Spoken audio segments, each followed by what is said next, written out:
নিরামিষের দিনগুলোতে কি বানাবো কি খেতে দেবো এক বড় চিন্তা। আজকে নিয়ে চলে আসলাম নিরামিষভাবে তৈরি হওয়া একটা দারুণ সুন্দর রেসিপি। ভাতের সাথে খেতে কিন্তু এটা দুর্দান্ত লাগে। ভীষণ ছোট্ট একটা ভিডিও, আশা করি শেষ পর্যন্ত আপনারা সকলে দেখবেন। দেখলে কিন্তু বেশ ভালোই লাগবে আর একটা নতুন জিনিস শিখতেও পারবেন। এখানে কাঁকরোল আমি এভাবে লম্বা লম্বা করে কেটে নিয়েছি। এর মধ্যে সামান্য নুন, একটু হলুদ, লাল লঙ্কার গুঁড়ো দিয়ে কাঁকরোলগুলোকে আগের থেকে মেখে রেখে দিলাম। এখানে সরষের তেল গরম হতে দিয়েছিলাম কড়াইতে। তেলটা গরম হয়ে যেতে কাঁকরোলগুলোকে ছেড়ে দিলাম।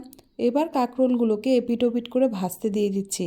কাঁকরোলটা আমি কিন্তু খোসা সম্পূর্ণ ছাড়াইনি, বলা যায় চেয়ে ছেয়ে বাদ দিয়ে দিয়েছি। এই জন্য কাঁকরোলটা বেশ দেখতেও ভালো লাগে, আর যে খোঁচা খোঁচা অংশগুলো থাকে সেগুলোও কিন্তু থাকে না। এটা ভাজা হতে থাকুক লো ফ্লেমে। ততক্ষণ মিক্সার গ্রাইন্ডারের জারের মধ্যে আমি সাদা সর্ষে, একটা কাঁচা লঙ্কা, সামান্য একটু লবণ, তার সাথে একটু সর্ষের তেল দিয়ে দিচ্ছি একই সাথে। আর খুবই অল্প পরিমাণে একটু জলও দিয়ে দিলাম। এখানে 3 টেবিল চামচ সাদা সর্ষে কিন্তু ব্যবহার করেছি। কাঁকরোলগুলো বেশ লালচে হয়ে গিয়েছে। বাটাটা আমার তৈরি, সেটা আর দেখালাম না। এখানে কাঁকরোলগুলো বেশ নরম হয়ে যেতে তুলে নিলাম। এবার এই তেলের মধ্যেই একইভাবে লম্বা লম্বা করে কেটে রাখা আলুও আমি দিয়ে দিলাম। দিয়ে সামান্য পরিমাণে একটু লবণ দিয়ে ভেজে নিচ্ছি। এই আলুর মধ্যে আমি কিন্তু হলুদ ব্যবহার করছি না এখন। আগে এগুলো ভালো মতন ভাজা হোক, তারপর এগুলো দিয়ে বাকি কাজ আমরা করতে পারবো। তো আলুগুলো ভাজা হয়ে যেতে তুলে নিলাম। এবার এই তেলের মধ্যে কালো জিরে ফোড়ন হিসেবে দিলাম 1 টিস্পুন, মানে ছোট 1 চামচ। আর দিয়ে দিচ্ছি একটা শুকনো লঙ্কা। এরই মধ্যে আমি দিয়ে দিচ্ছি পেঁয়াজ। আমি একটা পেঁয়াজকে এইভাবে সরু করে কেটে নিয়েছিলাম, সেটা দিলাম। আপনারা যদি নিরামিষের দিনে পেঁয়াজটা না খেতে চান তবে অনায়াসেই বাদ দিতে পারেন, এতে কিন্তু কোনো অসুবিধা হবে না বা স্বাদের খুব একটা পরিবর্তন হবে না। কাঁকরোলটা দেওয়ার আগে আমি পেঁয়াজটাকে এইভাবে খুব সুন্দর লালচে মতন করে ভেজে নেব। এমনভাবে ভাজতে হবে পেঁয়াজের সমস্ত জল যেন বেরিয়ে যায় আর পেঁয়াজটা যেন একদম শুকনো হয়ে যায়। এবার এর মধ্যে বেটে রাখা সর্ষেটা, যেটা প্রথমে তৈরি করলাম, সেটাও দিয়ে দিলাম। পেঁয়াজ আর এই সর্ষেটা একসাথে কিন্তু আমরা একটু ভাজা মতন করে নেব। সর্ষের মধ্যে অনেকটা জল থাকে, সেজন্যই এটাকেও কিন্তু 2 মিনিটের জন্য একদম লো টু মিডিয়াম আঁচে একটু ভালো করে নাড়া ভাজা করে নিতে হবে। এর মধ্যে আবারও সামান্য পরিমাণে একটু লবণ দিলাম আর দিয়ে দিলাম একটা টমেটো বাটা।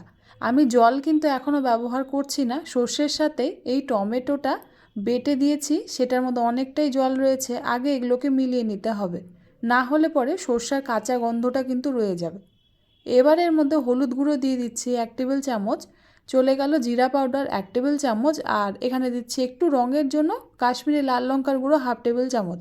এখনও জল দিইনি, এটা কিন্তু প্রথমে এভাবে একটু ড্রাই করে তৈরি করতে হবে। এবার আমি এর মধ্যে বাটিটা ধুয়ে সামান্য পরিমাণে একটু জল দিয়ে দিলাম। দিয়ে মশলাটার সাথে এবার এগুলোকে একটু কষতে দিতে হবে। এর মধ্যে এই সময় আমি সামান্য পরিমাণে একটু লবণ আবারও দিয়ে দিলাম, দিয়ে নাড়াচাড়া করে মিলিয়ে নিচ্ছি। একটা কথা অবশ্যই মাথায় রাখতে হবে, সর্ষের মধ্যে কিন্তু একটা কাঁচা গন্ধ থাকে, তার উপরে মশলা, গুঁড়ো মশলা। তো এটা ভালো মতন কষে গেলে তারপরেই কিন্তু এর মধ্যে ভেজে রাখা কাঁকরোল আর আলুটা দিয়ে দিলাম। আলু আর কাঁকরোলটা দিয়ে 2-3 মিনিট একটু ভালো মতন নাড়াচাড়া করে নিচ্ছি, যাতে করে এই গ্রেভির সাথে আলু আর কাঁকরোলটা ভালো মতন মিশে যায়। এখানে একটা জিনিস খুব জরুরি, সেটা হচ্ছে চিনি। যেহেতু এটা একটা নিরামিষ রান্না, তার উপরে আবার সর্ষের রান্না, সেজন্য চিনিটা কিন্তু অবশ্যই দেওয়ার চেষ্টা করবেন। এর মধ্যে কাঁচা সর্ষের তেল আমি উপর থেকে ছড়িয়ে দিচ্ছি, সেটা আপনারা আন্দাজ অনুযায়ী দিতে পারেন। আমি 1 টেবিল চামচ দিয়েছি। সব কিছু একসাথে আবারও মিলিয়ে নিলাম। চিনিটা যতক্ষণ না ভালো মতন মিলছে ততক্ষণ কিন্তু এটাকে একটু হতে দিতে হবে। এবার আমি এটাকে ঢাকা চাপা দিয়ে দিলাম মোটামুটি 4 মিনিটের জন্য, লো টু মিডিয়াম ফ্লেমে এটা হোক। হতে হতে আলুর মধ্যে যদি কোনো কচকচানো ভাব থাকে সেটাও সেদ্ধ হয়ে যাবে। এখানে দেখুন মোটামুটি 4-5 মিনিট পর ঢাকনাটা উঠিয়ে নিলাম। আপনারা দেখতেই পাচ্ছেন হয়তো কত সুন্দর একটা রং কিন্তু চলে এসছে।